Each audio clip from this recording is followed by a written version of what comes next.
My name is Claude Kabemba. I'm the Executive Director of the Southern Africa Resource Watch.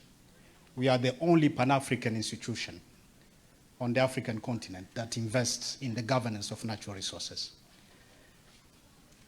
I draw no line between climate change and energy transition. I think they are two sides of the same coin. We need energy transition to solve climate change. And that's an important question.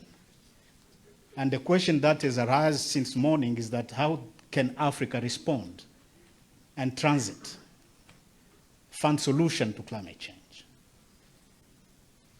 The challenge we have today as African continent is that we are waiting for solution to come from outside to deal with the climate change.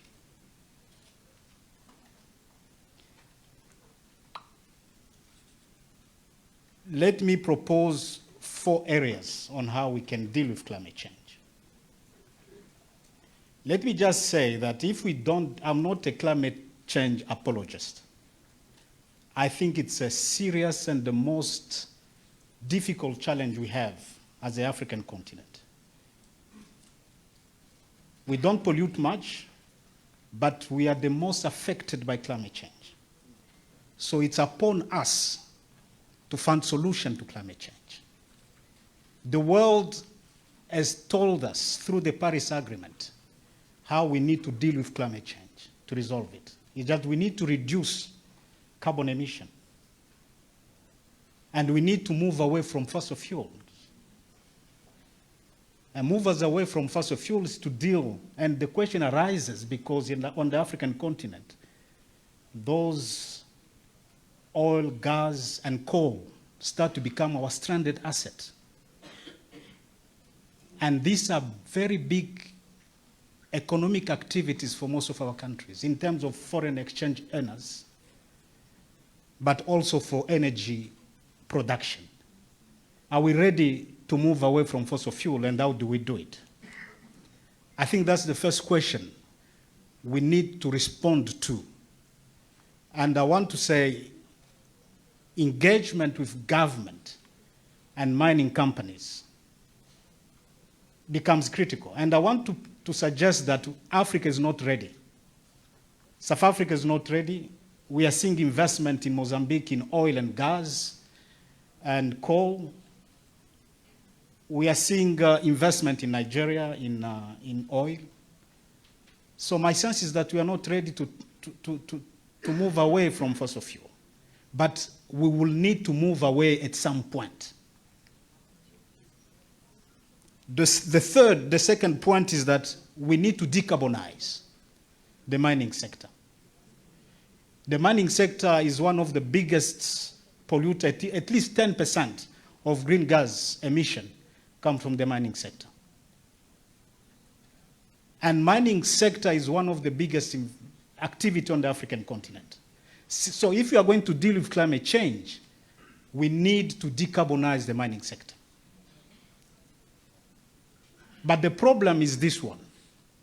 The solution to climate change is that we need to extract more critical minerals. Your coal, your cobalt or lithium, your manganese, which are needed for electrical batteries, which are needed for wind energy and turbines. So those critical minerals, as we extract them to respond to climate change and ensure transition, they are also creating problems because mining in itself is a problem. How do we deal with that vicious cycle? That's why I'm arguing that the decarbonization of the mining sector becomes critical.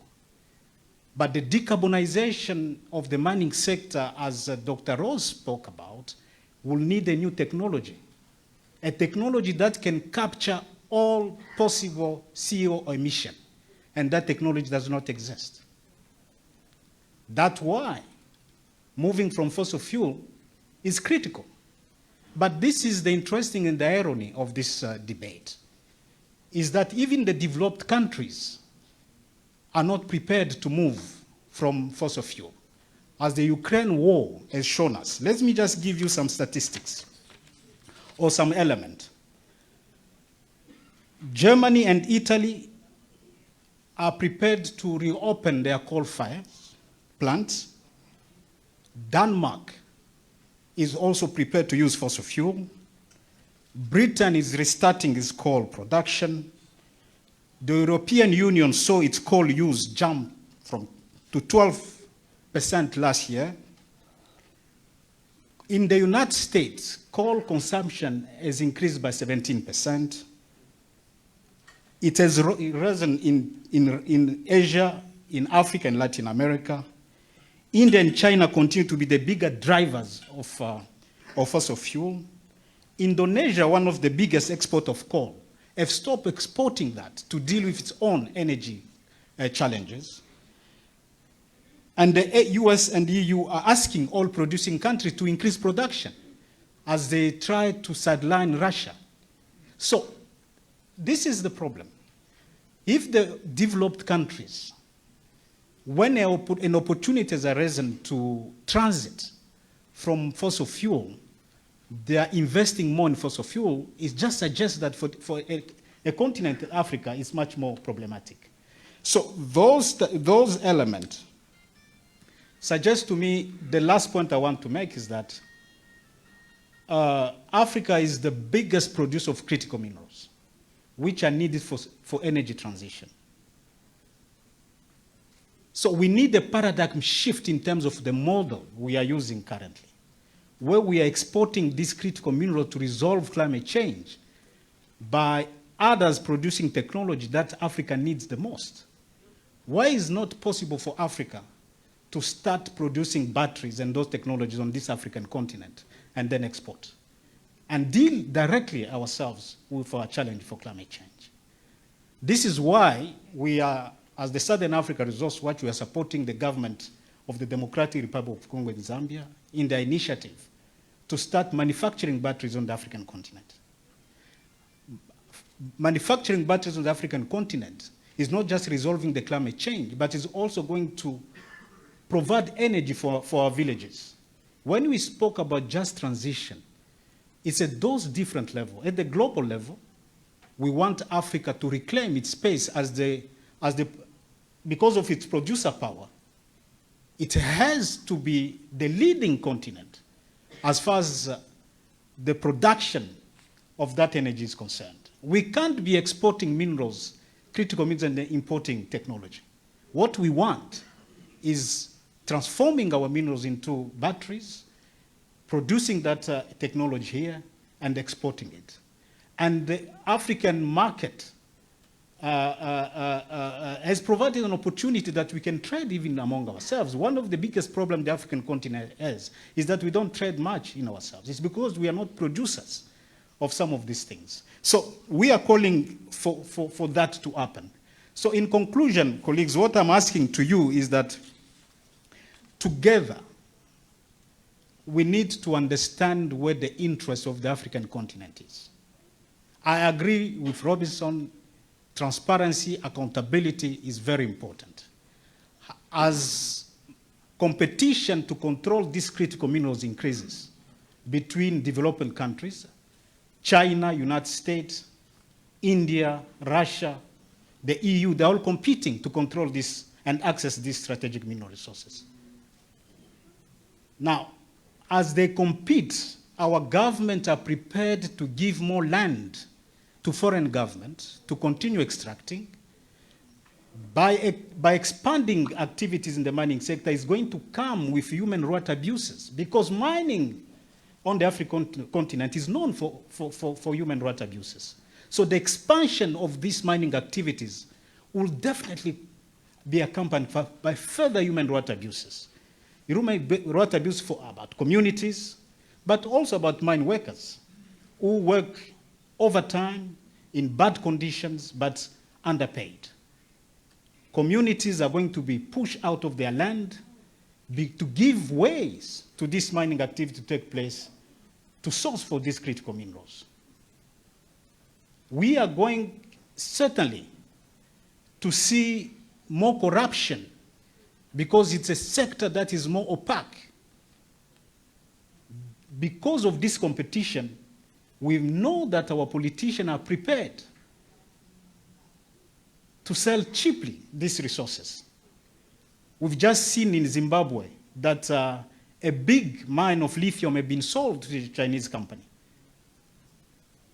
We've also seen in Zimbabwe again that Trafigura is making a deal to pay its debt into minerals, strategic minerals. The Chinese control 80% of these minerals on the African continent. And these are the most opaque businessmen we have on the continent. How do we respond to that? How do we hold our government accountable to ensure that this deal in critical minerals do not continue to reproduce further human rights abuse, do not continue to undermine environmental protection, do not undermine our communities? In the Democratic Republic of Congo, which produces 70% of cobalt, that is a critical metal for batteries, 20% is produced in artisanal mining. And women and children are involved in that artisanal mining. And we think that women will be more affected in the artisanal mining because of pollution. Women working in acid water will be affecting their reproductive rights. Children are not going to school because of poverty. So you can see that the cycle of challenge, there's a challenge. Challenges across the board that we need to resolve. But resolving it will have to come by building a movement. We need to build a movement that reclaim that these critical minerals first work for Africa. The just transition cannot be just for respecting just human rights. It has to be just by accessing to economic benefits. It has to be just by ensuring that the people in the villages, the communities have access to energy. 700 million people might not have energy, even if we succeed in energy, what we call energy transition. And those are in Africa. So the mobilization among ourselves, among communities, is critical. That's why we've started a much bigger project to work with African government to prepare strategically plan and strategies on how they plan to decarbonize and how they plan to deal with stranded assets. How are they going to transit from fossil fuel to clean energy? And most of our government are not ready for that. When you go to Eswatini, which produces coal, do you know that Eswatini produces coal? Yes. The government is not ready, does not even know how they're going to transit from that. When you go to Zambia, you know Zambia produces coal. I'm mentioning these small producers just to show you that we've got a big challenge. Mozambique, coal is a big source of revenues. The Mozambique government, they've not even started to think how they're going to transit. So it's our responsibility, and the Southern Africa Resource Watch is investing to work with the different governments and companies to say, what is the plan we have in place to transit? It might not be today, but we've got no option but to abandon fossil fuel. But we need to do it strategically, step by step, but we need to have a plan. Thank you so much.